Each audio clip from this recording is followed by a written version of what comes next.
பங்குச்சந்தை பகுப்பாய்வில் கூறப்படும் காணொளியை காண வந்த அனைத்து நண்பர்களுக்கும் வணக்கம்.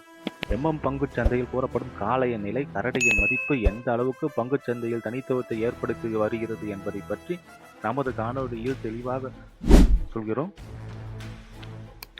பங்குச்சந்தையில் கூறப்படும் கருத்துக்கள் அனைத்தும் தனிப்பட்ட கருத்து, கல்வி நோக்கத்துக்காக மட்டுமே கூறப்படுகிறது.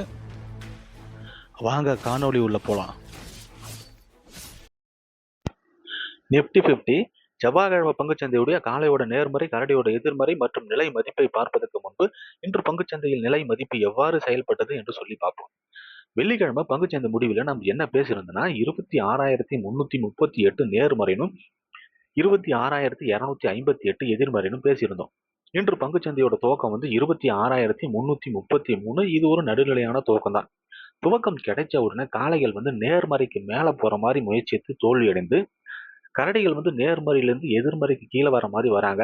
காளைகள் அங்க தடுத்து நிறுத்தி எதிர்மறையிலிருந்து நேர்மறைக்கு போயிட்டு காளையோட இலக்கு 26,378 என்ற நிலையை அடைய விடாம கரடிகள் தடுத்து நிறுத்தி இலக்கு 1லிருந்து நேர்மறைக்கு கீழே வராங்க. நேர்மறைக்கு கீழே வந்த கரடிகள் காளைகளை நேர்மறைக்கு மேல அனுப்பாம தடுத்து நிறுத்தி எதிர்மறைக்கு கீழே வராங்க.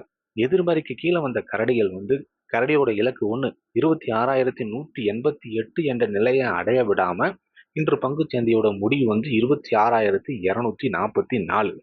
இதை பொறுத்து நாளைய பங்குச்சந்தையுடைய காலையோட நேர்மறை மற்றும் எதிர்மறையை நம்ம பார்க்கலாம். நிப்டி 50 இன்று பங்குச்சந்தையோட முடிவு 26,244. இதை பொறுத்து நாளைய பங்குச்சந்தையுடைய காலையோட நேர்மறை 26,238, இலக்கு 1 26,332, இலக்கு 2 26,378. கரடியோட எதிர்மறை 26,158, இலக்கு 1 26,068, இலக்கு 2 26,022. பங்குச்சந்தை பகுப்பாய்வில் கூறப்படும் கருத்துக்கள், நிலை மதிப்பு உங்களுக்கு பிடித்திருந்தால் லைக், ஷேர், சப்ஸ்கிரைப் பண்ணுங்க. உங்கள் கருத்துக்களை கமெண்ட் பாக்ஸில் தெரிவிக்கவும். நன்றி.